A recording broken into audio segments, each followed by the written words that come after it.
and I'm very happy to be here. My talk tonight is called Homelessness and the Politics of Dys-appearance, and the Dys-appearance is with a Y for a reason, which I'll explain. But before I get into that, because we'll see if we actually have a PowerPoint, I just wanted to say that we have a creeping fascism in this country, and what we saw today was really amazing. Earlier, my voice is a little weak because I and some others were out at JFK tonight. It was really beautiful. And I'm sure most of you have heard then that there's been a stay on Trump's. So it was a really powerful evening. It was a beautiful evening. And although my talk is about homelessness, some of the things I want to say about social power and social privilege also relate to this kind of fascism and authoritarianism that we're seeing in this country. Get out of here. Oh, but most of you won't see it. Okay, that's all right. So I don't. Great. Okay, so I'll describe some of the slides that I show. There's a lot of place up here at the back, but people can move in. Yeah, and if people want to move in, that would be great. So, as I was saying, some elements of my talk do relate to what's going on in the country, with some groups of people projecting their own positions of power as the norm and seeing others as radically other, and constructing a society that excludes them. And that exclusion is part of what constitutes that dominant identity. And so we want to challenge that. But my talk is about homelessness tonight. I'm coming from a perspective of critical theory.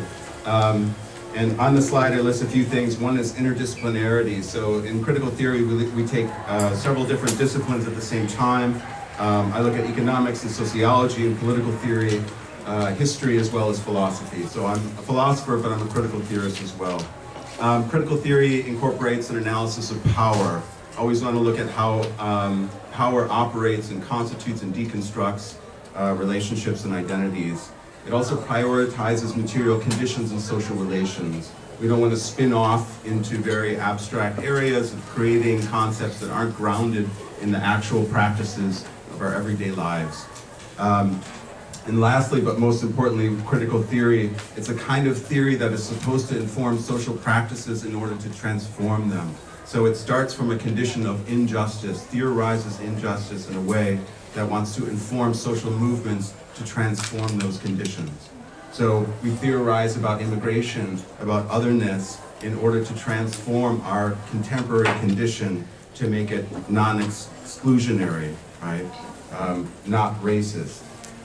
Okay, so this is a critical theory perspective. One of the things that I challenge in this talk in the context of homelessness is the discourse of invisibility. Many of you are familiar with this on the slide. There are different examples of invisible people, invisible youth, invisible X, right? So we think about the plight of the homeless, of the unhoused, as also being invisible, right? And right now there's a slide up there and there's a sign on a corner of a building that says, if this poster were a homeless youth, most people wouldn't even bother to look down, right? So the homeless are overlooked. Now, one of the things that invisibility means, invisibility is a metaphor for moral considerability.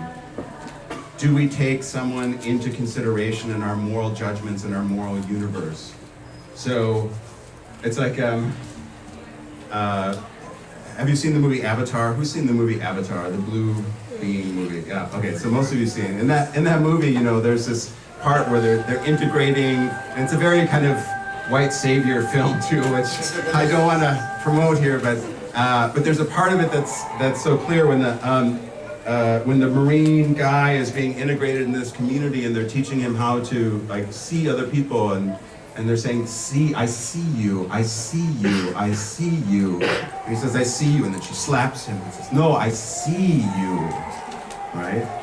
And it's a move from I see you as I empirically see you there as a person in front of me versus I see you meaning I take you as someone with dignity whom I should consider as equal to myself, right? I see you as a member of my tribe, right? That's a moral kind of seeing. It's not an empirical kind of seeing. And so usually when we talk about invisibility in terms of homelessness, we're talking about moral considerability. Do we consider these folks in a moral way, right?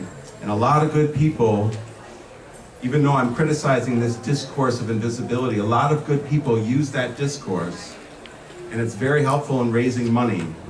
And so I'm not gonna say don't do it, because you gotta do whatever you gotta do to raise money to help people who are starving, people who are dying. That's not the point, but as a social theorist and a critical theorist, we can challenge that narrative in a context that isn't about raising money and say, what effect does this have when we talk about the invisible, right? What are we appealing to? Who are we appealing to? What kind of solutions derive from that discourse of invisibility? As you can see, I'm not gonna read from my talk. I had a whole talk here, but I'm just gonna talk through it. I think it's better. So on the slides, for those of you who can't see it, there are just more examples of organizations, in this case the Salvation Army, saying, we see what most don't, and there's kind of a vague outline of a person on a bench.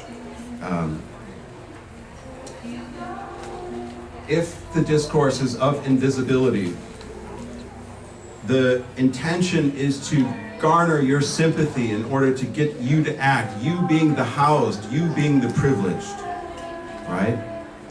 And so the slide up there is of a young girl, big eyes, saying, please help, holding a sign, please help, right? So it's a play to the sympathies of the privileged, of the housed.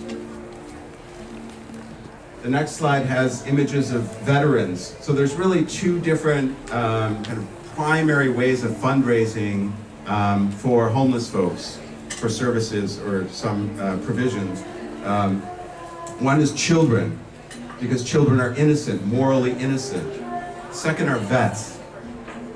Vets may not be innocent, but vets have done something that people think we have a moral obligation to take care of them. So what you get is you get an emphasis on these two groups of people in our society because we think they're morally worthy. We see them, quote unquote, right? I think this is problematic. I want the vets to be housed and I want the kids to be housed, but I want everyone to be housed, right? So we have to look at the way these discourses turn those small victories with children and vets into failures for other populations, right? So maybe it's not, maybe our housing policy, maybe how we think about housing shouldn't be based on whether or not we can garner sympathy from those who have privilege and power. So instead of the language of invisibility, I want to talk about the language of disappearance with a Y.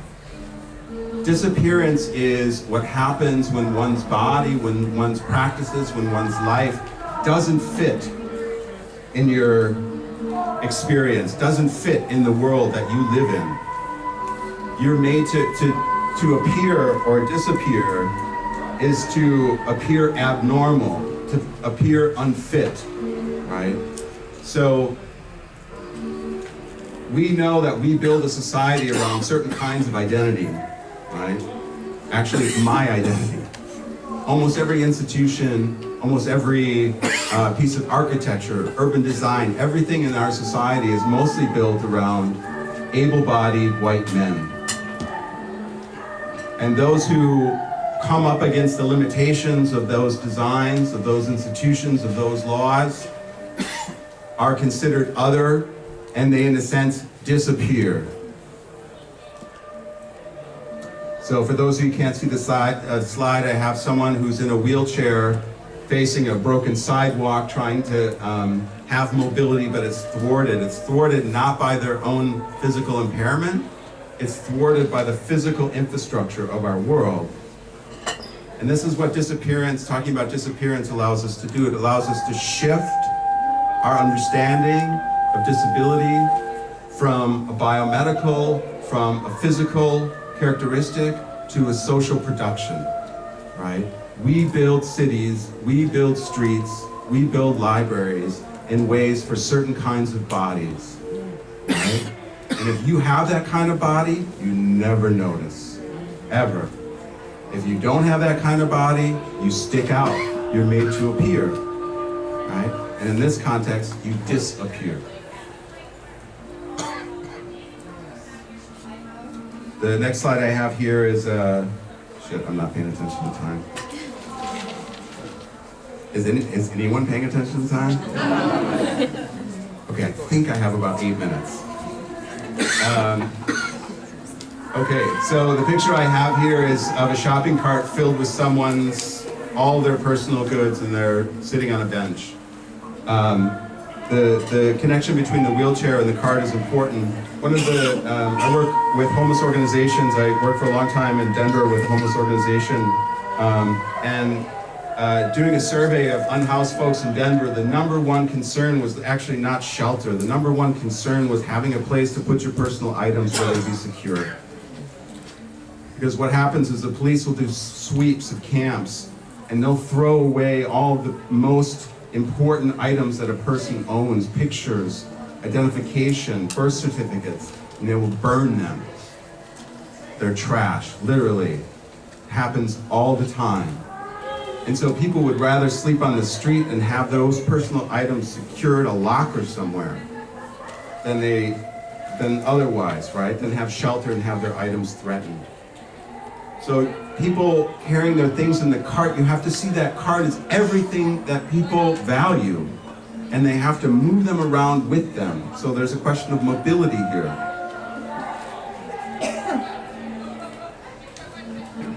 Okay, so we divide our world into public and private. And a lot of this is done through property law and property right. So parks, libraries, these things are public. Private homes, apartments, right? These spaces are privately owned, and we have, in a sense, the ability to exclude people from them.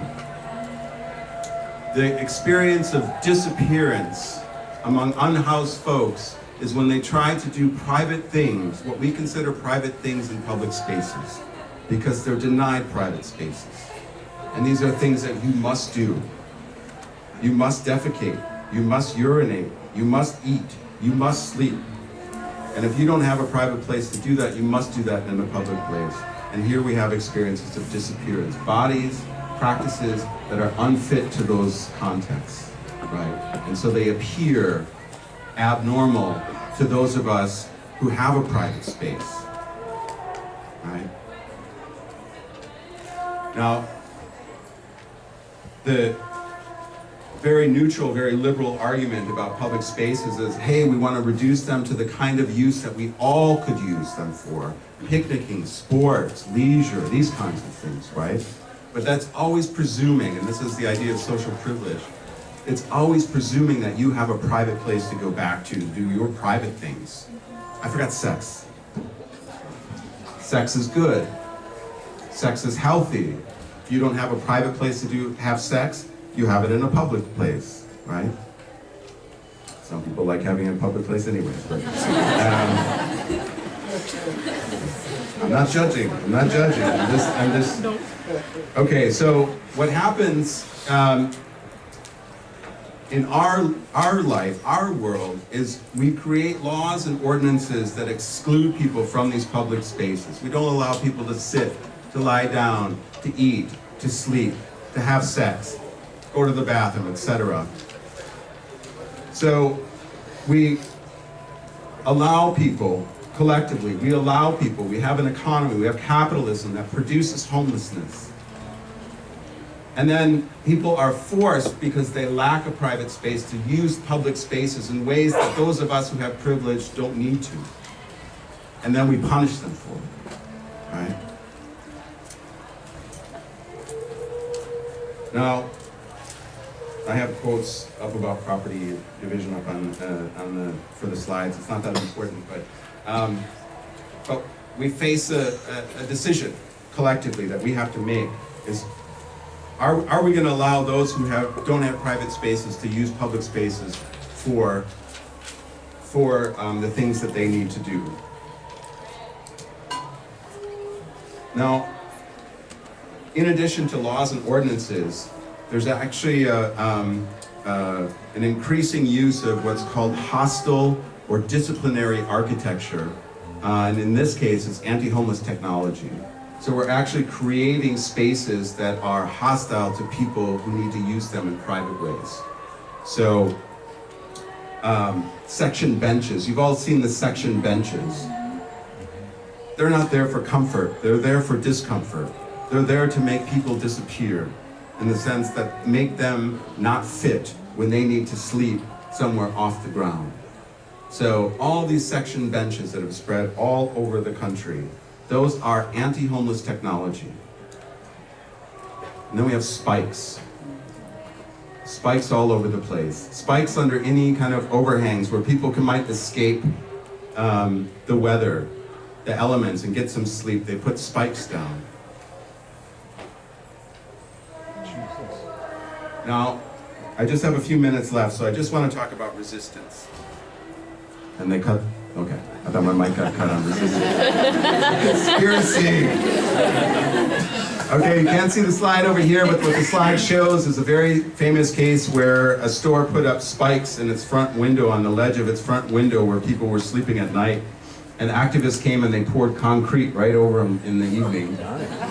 It's beautiful. That didn't last long, but they were shamed so much by this, but so they took them out. Artists have created forms of resistance. This artist created a park bench where it has spikes, and so you put money in it, and the spikes retreat for 5 minutes so you can enjoy it, and then the spikes come back up. Just to play with this idea of private having to pay for public kind of use of these things. The poor artist, it was a brilliant, I thought it was a great critique, but then people thought it was actually like being suggested, and hate mail like you wouldn't believe. So, if we switch from the discourse of invisibility to the discourse of disappearance, the point of doing that from a critical theory perspective is that we want to shift from asking how can we, the housed, the privileged, help these morally problematic people. We want to switch from that perspective to how have we, the housed, the privileged, created a society, built cities, built institutions that systematically exclude and oppress other people. And that our comfort, our ability, the foundation of our projects, the materials and means that help us realize our projects as privileged people are precisely the ones that are disadvantaging and disabling other groups of people.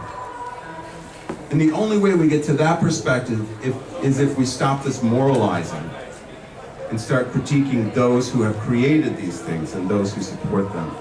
And I can tell you, and so how does that lead to change? Well, unhoused folks can organize themselves, and I've seen it happen.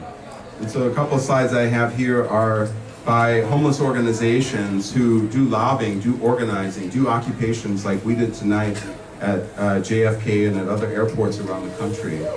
And they can shut shit down. They can make things happen. And it's actually not just about one incremental change, it's about empowering a group of people to take their own fate into their hands and fight, right? So enough with the moralizing. And then I just had to have this picture by Krzysztof Wodiczko. He's an artist, very provocative artist. What he did is he photoshopped weapons into the hands of the homeless in New York City parks, which will scare the shit out of most police. But the point is that there is a capacity, an agency that we are systematically diminishing, marginalizing in the way we talk, in the way we even engage homelessness in our communities. And I think we need to challenge that. And so I'll leave it there. And do we have any time for questions? Okay, we have time for questions. Yes. Can you say something about the intersection of? Can you say something about the intersection of and the marginalization of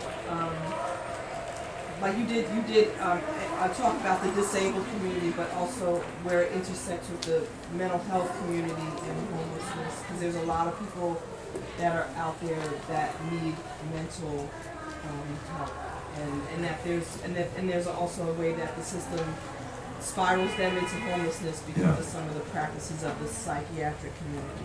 Yeah, okay, so we're talking about mental health struggles connected with in the sense of connected with homelessness, yeah. And so if you think about it, like I know a lot of people who have crises and struggle with mental health issues, but they have resources, so they don't fall through the cracks, right? They can take off their job, they have health insurance, they have ways of taking care of themselves, and they have communities of support.